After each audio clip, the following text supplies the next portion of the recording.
how could a dream honeymoon in paradise turn into a chilling nightmare?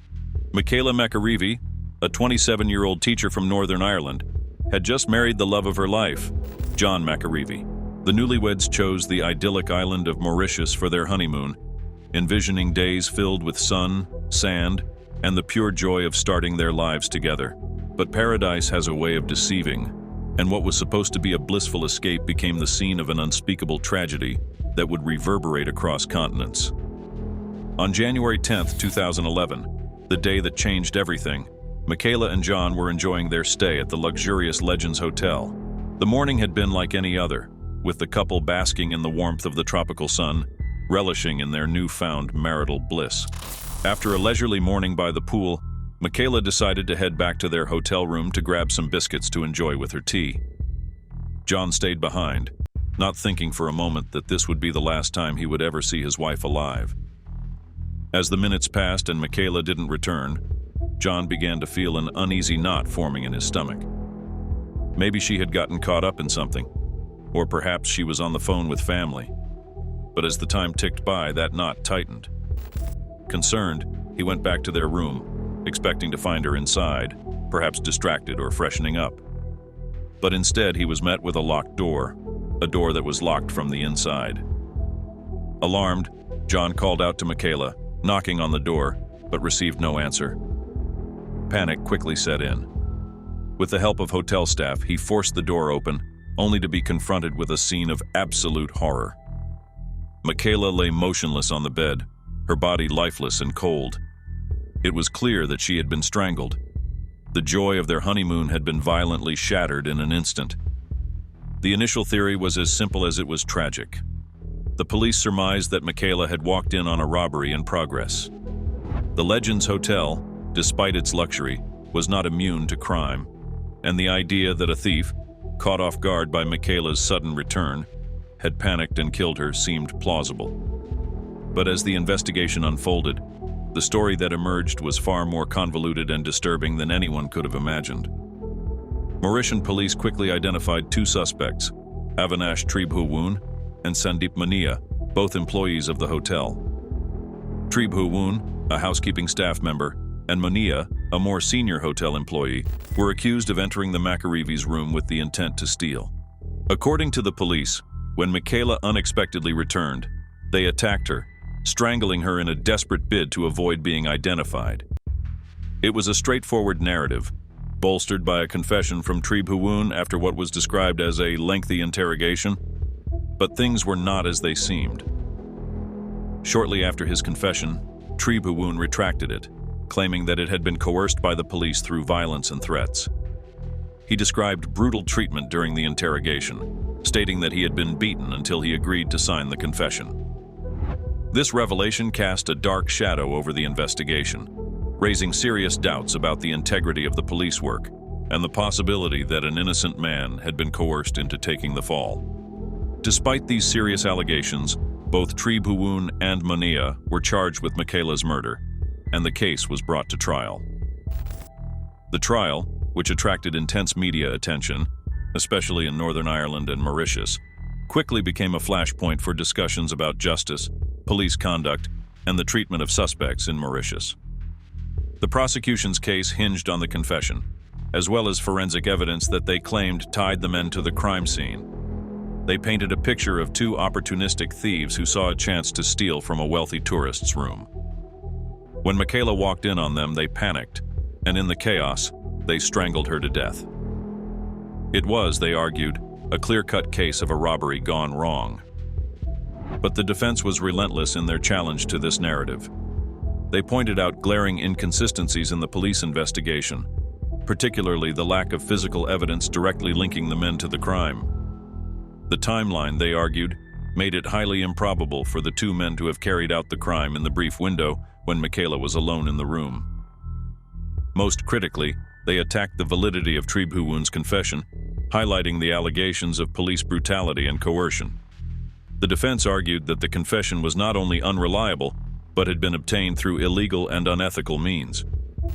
As the trial progressed, the complexities of the case became increasingly apparent. The jury faced the difficult task of determining whether the confession, despite the allegations of coercion, was enough to convict the men. The defense's arguments had undeniably introduced significant doubt, and in a criminal trial, doubt can be the deciding factor between a guilty verdict and an acquittal. In July 2012, after months of grueling testimony and intense deliberation, the jury delivered their verdict. Both men were found not guilty of all charges, a decision that shocked many and left Michaela's family devastated. For them, it was not just a legal defeat but a deep personal loss. The acquittal meant that the real killer, or killers, were still out there, and that the questions surrounding Michaela's death might never be fully answered. The aftermath of the trial was fraught with emotion, confusion, and a sense of injustice. Michaela's family, especially her father Mickey Hart, a well-known figure in Northern Ireland, was vocal about their belief that justice had not been served. Yet, despite their efforts, the chances of reopening the case and bringing someone else to justice seemed slim. The acquittal left a void that could not be easily filled, and the case, despite its high-profile nature, began to fade from the public consciousness, leaving behind a trail of unresolved questions. As the years passed, various theories about what really happened that day in the Legends Hotel began to circulate.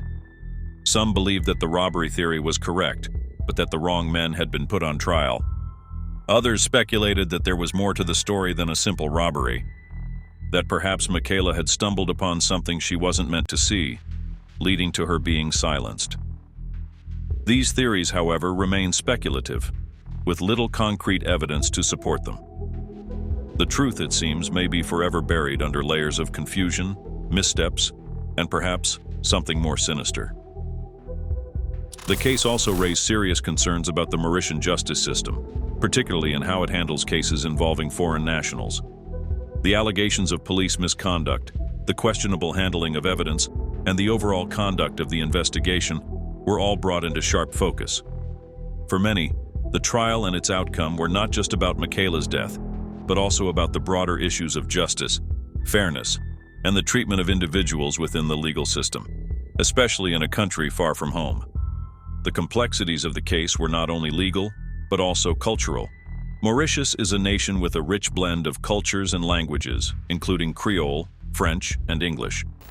These cultural and language barriers created additional challenges during the investigation and trial. The nuances of language, the subtleties of cultural differences, and the potential for miscommunication added layers of complexity that may have contributed to misunderstandings and misinterpretations of the evidence and testimonies. One of the most troubling aspects of the case was the handling of the crime scene. Forensic experts later testified that the scene might have been compromised, with crucial evidence possibly being lost or contaminated. The door lock of the hotel room, a key piece of evidence, was never properly examined, leading to questions about whether it had been tampered with or if the scene had been disturbed before a thorough investigation could take place. This mishandling of evidence only added to the doubts surrounding the police's narrative and their ability to conduct a fair and thorough investigation. Another critical detail that deepened the complexity of the case was the involvement of other hotel staff and possible alternative suspects. There were whispers that other individuals, possibly security personnel or even other guests, may have had access to Michaela's room.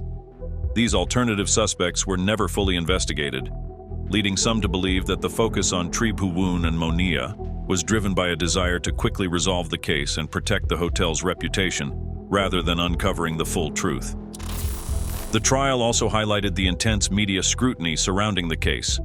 The coverage was extensive, both in Mauritius and abroad, particularly in Northern Ireland. This media attention created immense pressure on the Mauritian authorities to solve the case swiftly. Some critics argued that this pressure may have influenced the direction of the investigation, leading to a rushed and possibly flawed inquiry. The media's role in shaping public perception of the case cannot be overlooked, as it may have swayed the opinions of potential witnesses, jurors, and even the general public. The Legends Hotel, where the murder took place, was marketed as a secure luxury resort, yet the investigation revealed significant lapses in security. Questions arose about how easily hotel employees could access guest rooms and whether security measures, such as surveillance cameras, were functioning properly on the day of the murder. These security failures not only put the spotlight on the hotel's management, but also fueled speculation that there might have been a concerted effort to downplay these issues to avoid damaging the hotel's reputation. Furthermore, the financial motive for the alleged robbery was also questioned. Michaela was not known to carry large amounts of cash or valuables, raising doubts about whether robbery was the true motive behind her murder. This skepticism led to alternative theories, including the possibility that the robbery was staged as a cover for another crime, or that the motive was something more personal or complex. The trial's outcome had a profound impact not only on Michaela's family, but also on the local community in Mauritius.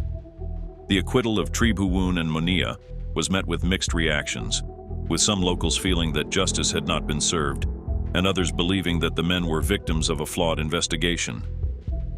The case strained relations between Mauritius and Northern Ireland, as the Irish community expressed their dissatisfaction with the verdict and the handling of the case. After the trial, both Tribhuwan and Monia faced significant challenges in rebuilding their lives. Their reputations had been severely damaged, and they continued to face harassment and threats, reflecting the ongoing tension and unresolved nature of the case. Despite their acquittal, the shadow of suspicion continued to hang over them, and the case left a lasting mark on their lives. The legal and diplomatic fallout from the case was also significant. The Irish government expressed concerns about the fairness of the trial and the treatment of Michaela's family throughout the process. However, the principle of double jeopardy meant that the acquitted men could not be retried for the same crime, leaving Michaela's family with limited options for seeking further legal recourse. The tragic death of Michaela McAreavey remains one of the most perplexing and disturbing murder cases in recent memory.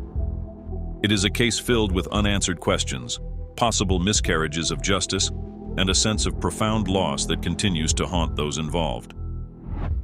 The layers of complexity surrounding the case, from the handling of the investigation to the cultural and legal challenges, ensure that it will remain a topic of debate and speculation for years to come. The truth, shrouded in a web of confusion, may never fully emerge, leaving the world to wonder what really happened in that hotel room on that fateful day in Mauritius.